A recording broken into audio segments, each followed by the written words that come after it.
What's up, everybody in Marvelous Talk Land? You are in tune to another episode of the Marvelous Talk podcast with your player partners. What's up, Big Dane? What's going on, man? It's the weekend. Not yet, but it's the weekend. It is the weekend. It's the weekend. And Big G, our comic book aficionado. What's up, G? How you doing, man? What's happening? What's happening, Marvelous Talk? Let's get it in. Man. Well, this is an early edition of Marvelous Talk, and we're definitely going to get into it. But before we do, let's get into this.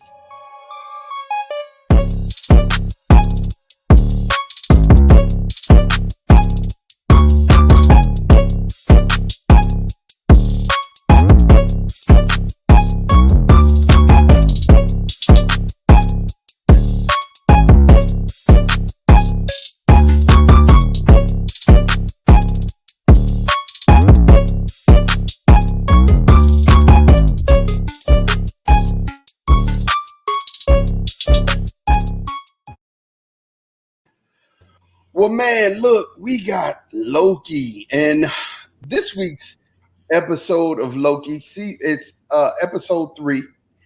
Definitely, this is more like the mid-credit or midway scene because we have 6 episodes. This was a really revealing and telling and detailed episode of Loki. I think everybody who I've actually just sat down and listened to them talk about it, or the people who have came to me and we talked about it for a few, everybody was like, man, there was a lot there. It was a lot to take in. What was you guys' initial response to this, Big G?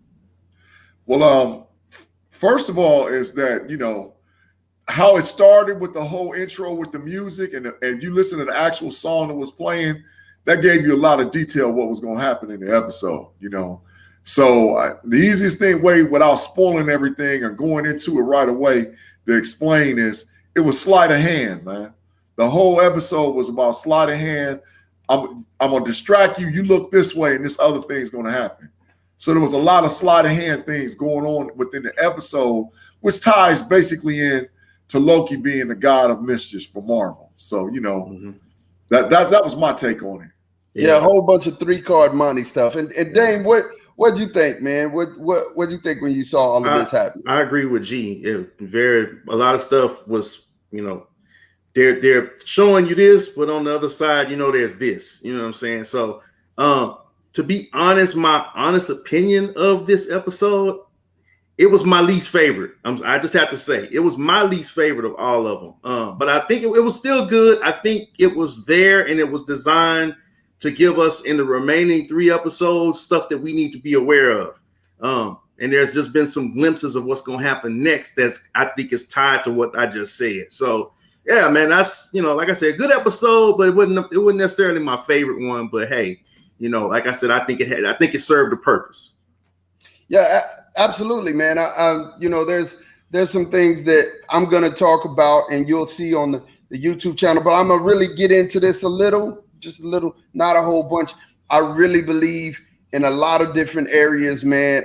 Just like what G said, it was, definitely a lot of lying going on in this episode. Let's just say that. It was a whole bunch of lying, and we got to figure out who's lying. Because you got 2 Lokis in the scenes together, and Loki is full of these misdirection kind of things. And he's a liar. That's what he does, and we all know this.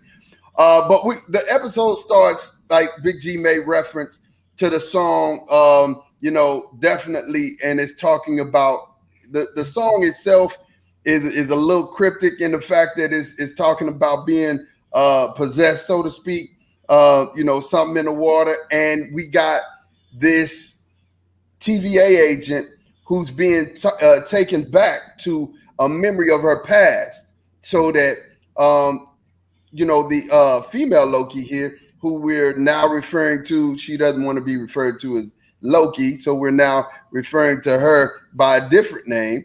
And Big G, what's that name we're referring to her as? Well, first of all, she ain't no female Loki, and I keep telling y'all gonna see it. She's an enchant. She's the enchantress. But the enchantress. But what's her name? She's going by Sylvie, right? No, Silva. Sylvie. Sylvie. All right, Sylvie is what she's going by, but she's not Loki. But right, we'll get into it. Right. So we got to go in by Sylvie. And so she's sitting there and they're talking about having a brain freeze over a pina colada. And it's an old memory that the TVA agent has from Earth. And we find it out later in the episode. But she's trying to pull and extract information out of the TVA agent's head. And every time that, the TVA agent realizes, hey, I know this place.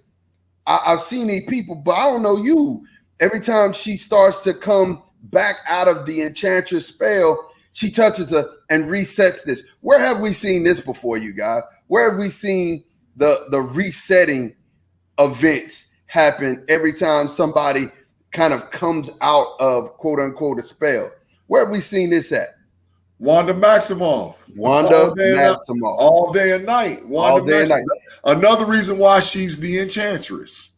Because she displays the same power. She's the same type of skills that you've seen Wanda do when people were coming out of the scene or when something went wrong. She just reset the scene and started all over again. And that's what we're seeing with Sylvie.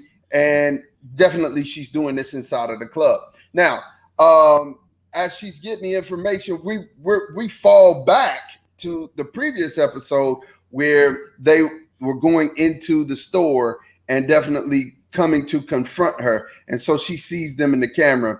And then now we pick back up with the whole Loki thing. Now, at this point, G, I'm thinking to myself, wow, okay, so she is extracting memories or she's extracting information while she is having her under a spell. And the thing that got me was, like I said, and I noticed this right away, the only place where I had seen somebody actually put that type of power in somebody's head, and it was red, and hers is green. And I'm thinking, okay, all right, maybe it's because it's Loki, because Loki is green. I don't know, but what did you think about this, having a comic book background? What did this say to you? Well, like I said, the MCU, they pick and choose what they want as far as information that they want to display or show from the comic book into the MCU. However, the big thing is that the run of this particular Loki episode or MC from the MCU is very close to the comic book run where we get the name of Sylvie. Sylvie, like I said, is a human that was from Oklahoma in the comic book that received her power from the spirit of the enchantress that Loki gave her from a future Loki coming into the past once Asgard was destroyed through Ragnarok and brought to Earth. So, I mean, we're actually seeing some of these things played out right on the big screen within the MCU, because we all know Ragnarok was destroyed. We all know that Asgard was brought to Earth. And now we're going to find out some very specific things about who all these other characters are running around in this particular time variance authority. So it's a lot of little keys that's out there about what's really going on in front of our face. But, I'm quite sure you and Dane got a whole, different spin or even more in-depth spin about what's going on with the information in the show. So Dane, at this point, so now we're back, right? And we're back into the time she opens up the portal. She's at the TVA place, and you see her begin to try to use her power. And the TVA agent, didn't, he wasn't under a spell because it kind of fizzled. You saw her try to do it, and it fizzled. What were you thinking, man, when you saw her start going hand to hand and just working cats? I mean, if you notice, her fighting skill is a lot like Loki. That's one thing that I noticed. There's there's a lot of similarities with the way she fights. And if you looked at any of the movies where Loki fought, definitely in the last Ragnarok movie, we saw him getting down fighting with Thor. So there's a lot of similarities there. But yeah, man, she was putting it down. I mean, I was like, man, But one thing I want to circle back to what G just said, I believe that what we're seeing in her character, now, y'all know that they don't put everything, and I have a lot of diehard comic book fans that get upset with the movies because they don't do it exactly like the movie. My take on that is, why would you want to see the exact same thing that you read on the screen? That wouldn't even be imaginative. So there's that entertainment value that they add to these films. I have to agree with what my man Emergency Awesome, my boy Charlie, said, is that I think that Sylvie is an amalgamation between the Sylvie character that G just talked about and the female Loki. I think it's a merging together of those characters, because all that stuff that G just explained, that's going to be hard to encapsulate in a 6-episode TV show. You know what I'm saying? So that's why I'm thinking she's an amalgamation of those two characters. I could be wrong, but I think that's on the simple, because they keep it real simple in the MCU. They don't go over our heads. They keep it real simple for the cats that ain't never picked up a comic book in their life. So that's what I think. And you know what, Dane? Absolutely, I agree with you. And the reason why I said that I agree with you here is because of the simple fact that, I think they make it easy, and Kevin Feige and them are continuing to make it easy for the just average, everyday superhero lover. Not the comic book heads, but the person who actually loves superhero movies.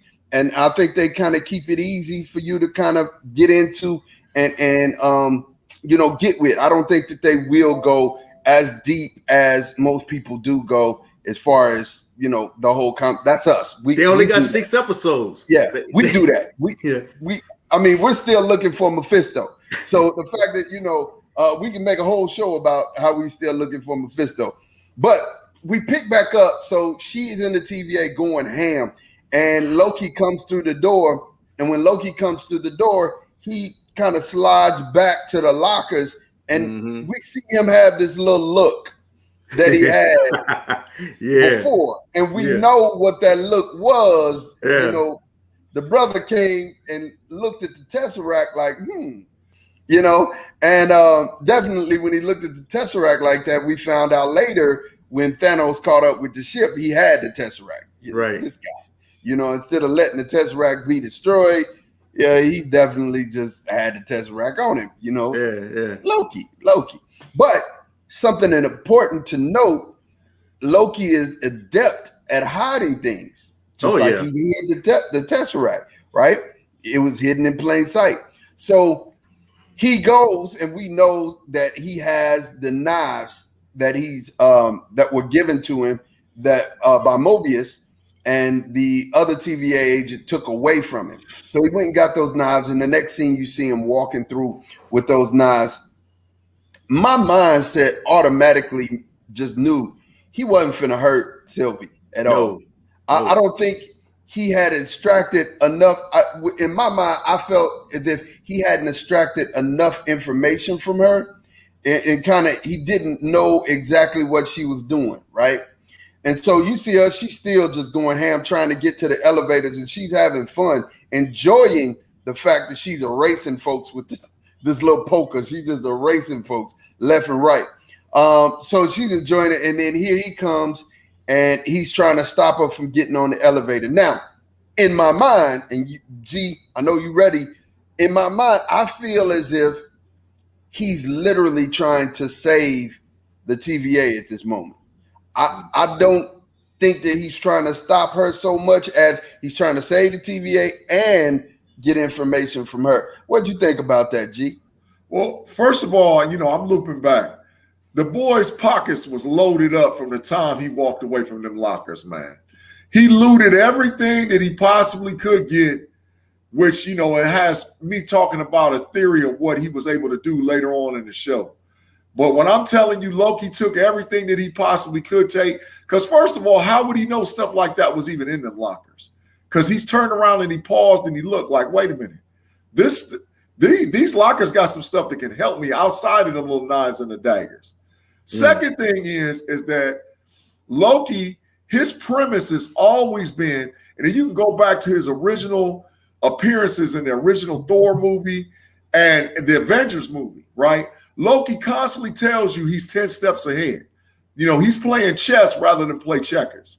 So Loki's all about getting information from everybody, because the issue is that he doesn't really understand if this young lady is really a Loki, and is she a cheap copy or a cheap grade, because there's so many differences between him and her. So I don't think he cares one thing about Sylvie. I really think that he's just going along with the game or the plan to get information about how for him to become king and or God and or ruler of everything. You know, it's all coming together in his big plan. That's just my opinion. It's all a means to an end, as they say. Yeah, for sure. Means to an end. Yeah, man. He first of all did not tell y'all that she was gonna go to the TVA. Last episode, I told y'all that's what I thought she was gonna do. So it's something there that's essential for her plan. In fact, she told him the next scene, I guess when we get to the planet, she said, I've been working on this for a long time. Right. You don't know what's in my mind. So that once again, that kind of goes back to what you're saying with her being her own individual. It's like she already got a plan that's been set in motion. We don't know how long it goes back. There's been some little episode leaks of the next episode where we get to see her as a little kid. Yeah. So maybe she's been plotting this since she was an adolescent. We don't know. Right. Well, so here's the deal. I believe in my heart of hearts, nobody could tell me nothing different.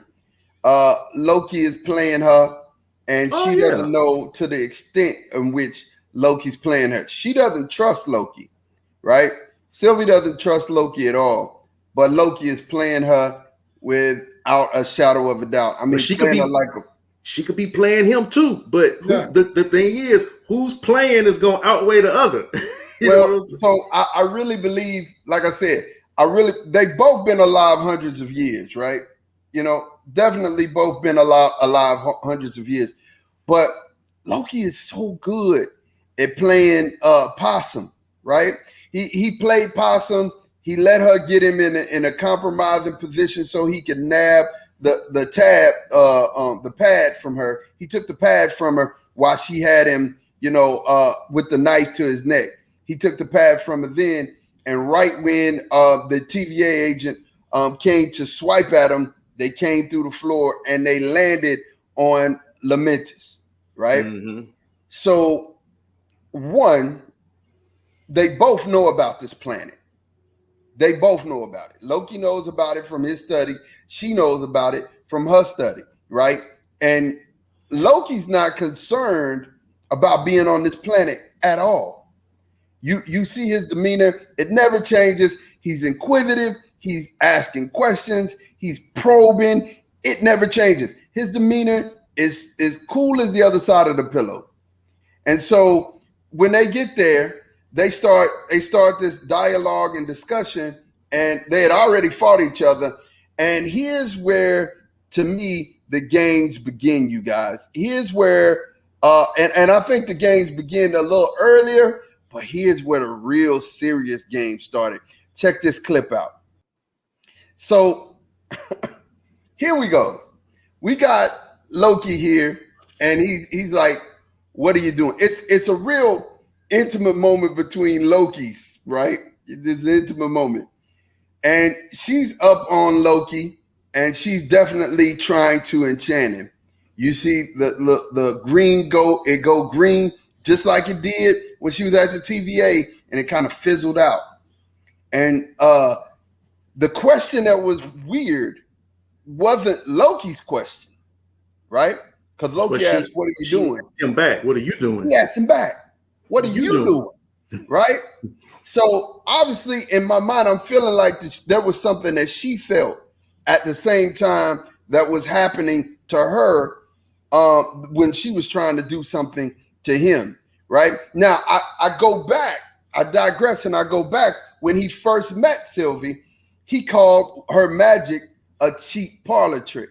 Mm. Now, you got to pay attention to Loki's words, because Loki is always up here. You know what I mean? He literally is always 10 steps ahead, but he make it look like Forrest Gump. He make it look like he just kind of fell into everything. You know what I'm saying? Just that's Loki's MO. He makes himself look like he's not supposed to be in this place, but he actually is. Remember the Avengers when he got caught by Shield and Nick Fury, and he was in the actual plane, but he was there to kind of get the Hulk out and have everybody just discombobulated, right? That was his whole thing. He was there to do that, to separate them. So in this scene, I'm thinking now what I fell back to was his mom's magic, which we're going to go again here in a minute, right? Frigga taught him magic. And for him to call her magic a cheap parlor trick, I'm thinking that he already knows how to do this. What do you guys think about the scene that we just saw? G, elaborate just a little on what you thought about the scene that we just saw. Well, first thing I got to say this, man. That them going to that planet is a huge Easter egg. So you guys understand and know that wasn't a planet picked by accident, right? Laminus is at the edge of Kree airspace. Laminus ties to everything from Kang the Conqueror to Galactus to the Fantastic Four to Annihilation to the Negative Zone. So please do not look past the fact of why they're on that planet and why she's also hiding within all catastrophic events where something is going to happen to change the timeline. So please pay attention to that. Now, the issue with her with the magic and Loki with the magic, I agree totally with Maud and with what Damon, what we talked about on air and on camera and off camera. There's something real mysterious and sinister going on between this exchange between those two individuals, right? What it is, who fooled who got who, we don't know. But we do know something happened from an exchange because this young lady has always touched people and something's happened. For whatever reason, when she touched Loki, it didn't happen. Something, so we don't know who's got who at this point. That's just my take on it, you know. Yeah. And Dave, what did you see?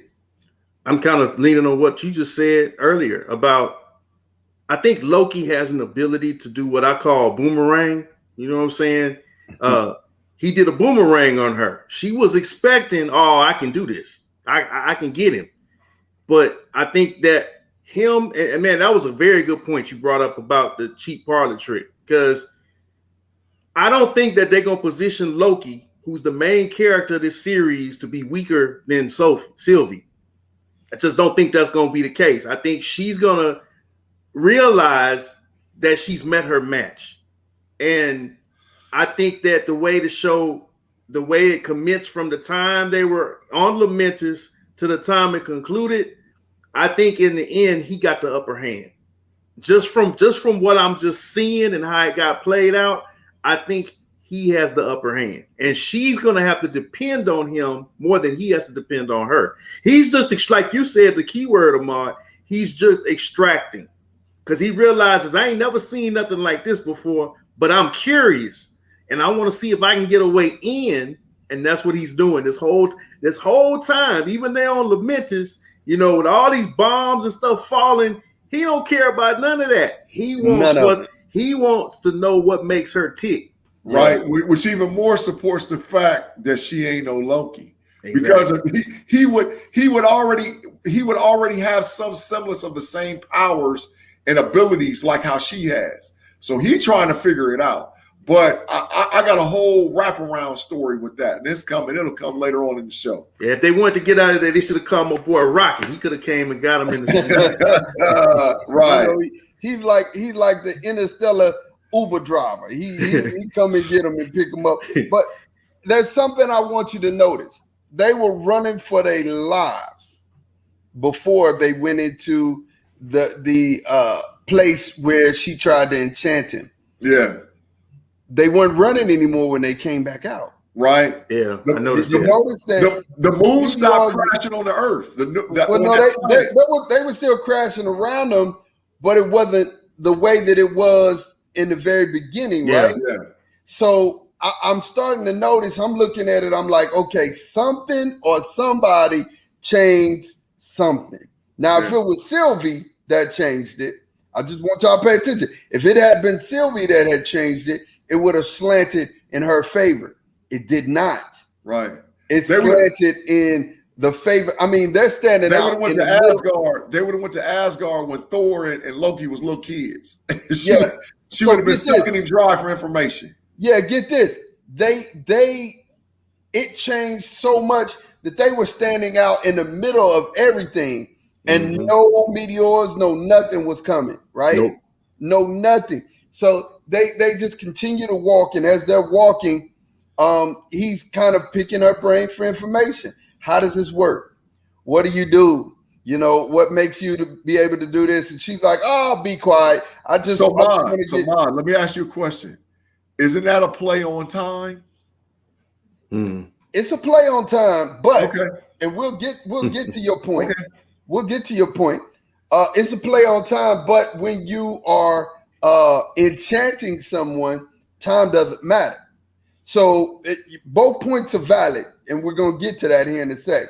So they went to this place, and when they got to this place, she kicks down the door. And when she kicks down the door, she had somebody sitting there waiting on her, you know, and somebody sit there waiting on her, and she just got blasted. Pow! It was over with, right? And when she got blasted, you know, he goes over and looks at her. Well, no, excuse me. He's looking in the window, and as he's looking in the window, he sees a picture of, you know, these two happy people, so quote unquote, right? and so he's like, okay, I'm gonna be the husband. Yeah, I don't know how smart of an idea that was. I really don't feel like that was the smartest thing to do, because you never. And when he did it, I thought automatically, yo, you don't know what type of man this was. You know what I'm saying? You don't know if the woman killed a man or whatever. You know what I'm saying? So you trying to act like this man, it's probably not a good idea. That was hilarious. Definitely what I thought happened. What do you think about this scene, Dane? Man, that was hilarious. I was laughing so hard because I had a feeling it was going to happen. But she said, you ain't said nothing that nice to me in 30 years. Blasted that cat. That was hilarious, man. Oh, that was funny. What'd you think about that, G, when you saw him over there change it? Same difference, man. That's Loki being Loki, man. He always thinks that he can manipulate and twist the situation. He does not know how to tell the truth or just be himself no matter what. Right. This brother has really got some serious problems with delusions of grandeur. like he really thinks he can outsmart, outslick everybody, and he almost got his chest blown off by messing around with that lady. But they should literally call him the god of insanity. Was the definition of insanity, doing the same thing over and over and expecting a different result. Habitual line stepper. Yeah, he's the habitual line stepper. So they go and they find out about the shuttle. They find out about the shuttle that's leaving, and he's like, yo, I got this. Let me do this. And this is still him trying to gain her trust. This whole time, he's literally working at gaining her trust, and he's disarming her with everything that's happening. It's literally a game of it's a shell game. It's a shell game, and both of them, like we've been saying, are playing this shell game, right? And we're about to see who's the better liar. This is, you know, I remember a movie called Pitch Black, and Diesel, and the other main character was say, let's play a game of who's the best killer. This is a game of who's the best liar. Yeah, you know what I'm saying? Yeah, I agree. We're going to see who's the better liar at this point, right? So Loki turns into one of the security guards there, which Sean kind of leaned to, you know, Kree colors, all of these things that are going on, Kane colors. You see these things, right? It all looks similar, and this planet's gonna play it's like a huge Easter egg. And we'll get into that, you know, on other shows. But he tries to get on, and they still checked him, and they were like, hey, where's your ticket? And she had to just go ahead and enchant the dude like real quick, boop, you know, let us on. And so they get on, and they get on the train. Now, here's another moment that is kind of different, right? and we're just gonna go ahead and get to it. Now, this is a tender moment between Loki and Sylvie, right? Another one of these intimate, start looking to each other's eyes moment where they're connected, right? We've never seen Loki do that, ever. We've never seen Loki do that. And these fireworks he did twice in this scene. And the way that she kind of stopped and looked at everything is crazy to me. Why? Because it almost felt trance-like. Even the music changed at this point. And right after we see the fireworks, we see her go to sleep. Right. He's out of here. Right after we see the fireworks, we see her go to sleep. And it cuts back when she wakes up. We see that. If you see what just happened in that scene, right? She sleep and she's sitting there just looking. And here's the thing about this whole thing that gets me, right? Here's the thing. She went to sleep. He was dressed in his disguise. She woke up and he was back in his variant thing. Now, it seemed like everybody there was in on what's going on. How everybody speaking Asgardian all of a sudden, right? How did the instruments and the people just start jamming like they on Star Wars all of a sudden? Like, you know what I'm saying? I don't get it. Like, it became group pub thing, you know, where everybody is singing, when she's gonna come home. How does everybody know this song? Like, you know, and then we got a throwback to where Thor is drinking coffee and he slams it. I'll have another, you know, and he's drinking and he's like, I have another. And he's like, I'm not drunk, I'm full, you know. Well, basically, you know, it's a Viking way of saying you're drunk, but Loki's not drunk. One of the things that Big G and I talked about is he's Asgardian. His tolerance is through the roof when it comes to alcohol. And he would have had to been drinking for a long time to be out there like that. And he just wasn't. So this, to me, is another thing and another place where I see him being in total control, looking out of control. What do you think about this whole scene, Dane? When you said, I'm gonna tell you something, man. I know you had been mentioning to me, you texted me during the week, and we were talking about the whole fireworks thing. Until you played that scene again, and I looked at it, I immediately caught what you were saying, because we've never seen him do this before, and everything changed with his demeanor when it came to her and her interaction with him. It totally changed. So did those fireworks? Were those fireworks his way of enchanting her? I'm just saying that I had never seen that before, but that brings up a really good thing to really think about, because like the whole narrative changed after he did that to her. And then you see when she touched him. So could have that been the actual thing that started it, and then when he did the fireworks thing that activated it? I don't know, man, but that's something to think about, bro, for real. Definitely something to think about. Definitely something to think about. So, G, what was your initial reaction about this? Man, he's playing her. He's sucking her drive out of information, man. She's totally, I don't know if he's got her under a spell, but he's got control over her. Yep. Matter of fact, he's got control over the whole room, because you notice stuff didn't get leery or get like where it became aggressive, where people started to interrupt with the scenario, until a guy who wasn't in the room came in and noticed, and he was like, what in the world is going on in here? Everybody was in there singing and dancing and grooving all out like they was back on Asgard somewhere. Yeah. But if you in between those two scenes, if you notice, he told her something real slick. She was like, I need to rest. He was like, well, you rest your way, I'm gonna rest my way.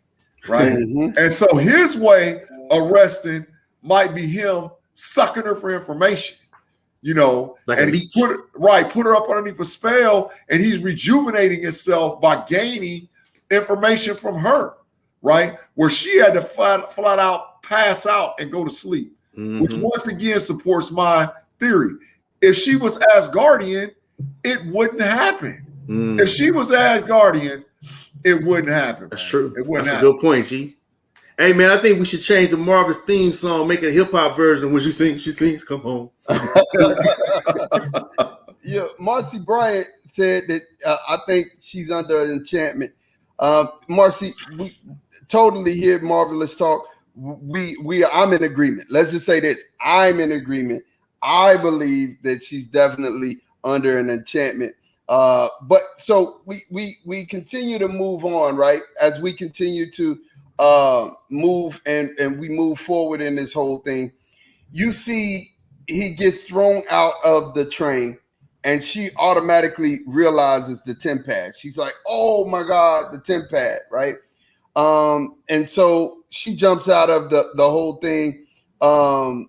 She jumped out of the whole thing. And when she jumps out of the train, she goes and she looks and she tries to get the temp pad. Well, now we got, Loki being Loki. He shows her the temp pad and, oh my gosh, it's broke. What a he's not even upset about it. He's not upset about it one iota, So definitely the fact that he's not upset about it is crazy to me, right? It's crazy. The death is imminent at this point. They're going to die on this planet if they don't get off. And so in my thought pattern, I'm saying, okay, this is when I realized on my first watch, because we watch these things. We watch these things on several different occasions, right? We watch these things on several different occasions. So this was my first watch. And on my first watch, I knew something wasn't right. What were you thinking at this moment when you saw the temp pad had been broken and no longer are they looking for some juice for the temp pad? It just broke. What were you thinking, Dane? Delusion, illusion, trickery.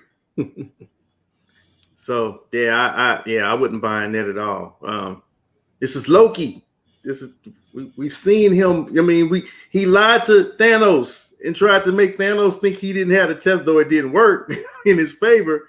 But it's Loki. I mean, come on. He's like G keeps saying, the habitual line stepper. Smoking mirrors. I didn't buy it, man. Honestly. Yeah, definitely. And G, what were you thinking at this point? Sleight of hand, 3-card money. He's always So this is the thing about Loki's power, man. A lot of people don't understand. Like when he's telling you he's hiding in plain sight, he really is. The reason why he's able to rematerialize and materialize those items right in front of your face is because what Loki's actually doing is reaching in and out of different dimensions and pulling stuff to and from. So he's actually hid something in plain sight right next to you, and it's in a pocket dimension. And when he rematerializes it right in front of you, you're like, man, where did it come from? So Loki's got 4, 5, 6 possibly of those machines sitting in the background, and you don't even realize it. He just pulled on one, right? Because Loki's powers is, people don't understand. That's why he can mess and go in and out of time and interdimensions. He can actually do that. Loki's been able to do that in the comic book forever. So they've actually pulled that all the way over from the comic book run into the MCU. Definitely. So now we're here, and now that we see in this part, we're at this place where it just starts moving fast. You got action on top of action on top of action on top of action on top of action, right? So you keep seeing all of this stuff happen, and we're gonna move a little fast because it's just a whole bunch of action scenes, right? But the gist, and here's the last play, and I think this is where G wants to try to get his theory in, but I'm just gonna tell him I'm gonna have to refute the theory right off the top. But G, when the building falls, and he said, "I got it," what do you think is happening at this moment? He's got a stone. Loki's got a pocket full of stones. That's what's going on. Loki done looted them lockers. Because remember, if you go back a couple of episodes ago, they said that them stones is laying around like paperweights and people were using them for this and that, right? Why do you think he stopped and paused and looked at the lockers? Reality stone. Loki is manipulating a lot of stuff. Either that or they're actually inside of a dream. Right, or a vision. It's either they're inside of a vision or he's manipulating it. because we've never seen Loki do anything like that before. People tried to go back and say in episode 2, he did a telekinesis thing where he pulled one thing to him and all whatever else. Nah, bro. Nah. That was an actual spell that Loki did. And if you go back and look at it, it happened in the Avengers. Go back in the Avengers 1, you see Loki run a spell to bring what's the things called? A drink cup to him like that. He runs a spell on it, right? But Loki ain't never had no ability to stop a building that's probably 10,000 times his size. And if you go back and watch the scene, the building resets itself right back in the same place where it was. Well, it's either he's manipulating this scenario in their side of a dream, or that brother's got a pocket full of stones. I can buy it. I can actually buy it. I mean, Dame, I can hear it and I could buy it, but I don't. And here's the reason why. Loki has telekinesis. It's part of his power. Not in the MCU. It's part of his power. How I know it's part of his power, when he was in the cell and he found out his mother died, he bam, pushed all of the chairs and everything moved. Plop. That was a vision. No, that was not a vision. That actually happened in the cell. Go back, watch it. This is one time where I have to refute this information here on Marvelous Talk, is the fact that, Loki does have telekinesis, and they did kind of allude to it. They never allowed him to use it in a major way. Now, do I feel like that we're in an enchantment? Absolutely. I absolutely feel like we're in an enchantment, and it doesn't matter. It's one of those things that doesn't matter anyway, but it's a throwaway part, but it's actually a keeper because of the simple fact that he's in a vision, so he can pretty much do whatever he wants to do. He told us that. He told us that in the scene. He told Sylvan, I can do anything. And that's what he did with the fireworks. So that could lead to the fact of them being inside of a vision or a dream. But if not, that brother's got a pocket full of stone. Because if he had a stone, if he had like the time stone, like you said, Doctor Strange when he uses it, Thanos when he uses it, there's a green little thing around. I would say it's a time stone. I'd say it's the reality stone. Yeah. Okay. Even if it was the reality stone, there would have been purple. No, that's the power stone. And there was purple. So maybe he was mixing the power, which would be destroying stuff, and the reality. He could have been using both of them. So y'all really, Loki knows how to wield those stones. He's Asgardian. He's been around for years. Why would he not? Hey, Marvelous Talk. I could be wrong. I could definitely be wrong. He was already wielding one in the staff because the staff had the Mind Stone in it. Right. Loki been playing everybody since Thor. Right. I'm talking about all the way back since Thor. This is a big game, man. Ahmad, do you really think that when he was undercover working for Thanos, that in his mind he was going to be the one to get that gauntlet, not Thanos? For sure. Oh yeah, for sure. I like I said, I don't think. I think that what you're saying is possible. Absolutely, anything is possible at this point. But my gut is telling me, for real, that we're in an enchantment. Loki's enchanting her, and he's definitely got her in a place where she doesn't know what's going on, and the things that are happening aren't scaring him a bit because guess what? No, he's in control. And we always say every episode we say Kevin Feige wastes nothing. Why would he take the time in episode 1 and show us a drawer full of Infinity Stones and not think that we would see them things again played out? I mean, really? He would just, I'm just going to do this just for fun. Nah, I'm serious, G. I didn't think about that, man. But I'm like, he looked at the lockers. He had nobody stopping him from going get whatever he wanted. So why would he just leave them there? Yeah. And take her to this planet to use them. He's king thief. We're assuming that there were stones in the lockers. That's an assumption. Yeah. Right? Yeah. We're reaching for that. We know the stones were in the drawers, and we don't know if he had time to go to the drawers and then find Sylvie. So I mean, there's a lot. Yeah, I think he so, did. I mean, it could, like I said, what we're gonna do officially, we're gonna leave this as in discussion To be determined. and I'm gonna ask you guys out in Marvelous Talkland, what do you think? Yeah.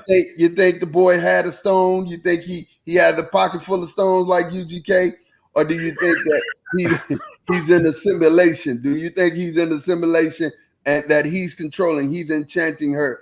You guys out in Marvelous Talkland, y'all tell us. Y'all definitely tell us. Well, and next week, I have to kind of set the tone here for you guys, man. Next week, you're definitely gonna get us on Wednesday. You're gonna get us on Wednesday from here moving forward.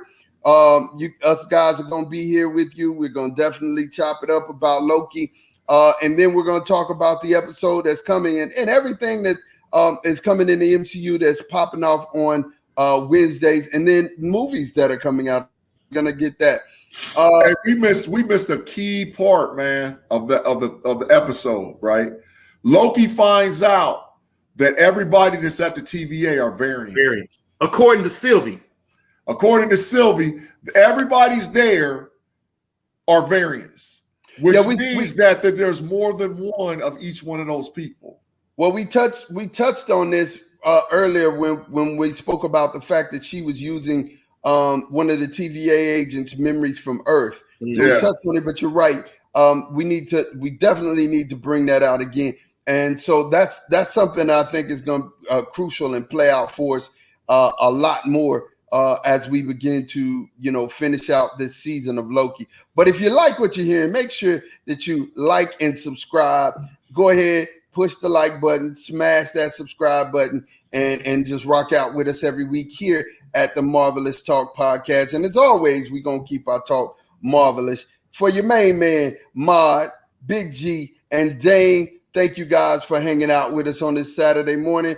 We'll catch you later. Peace.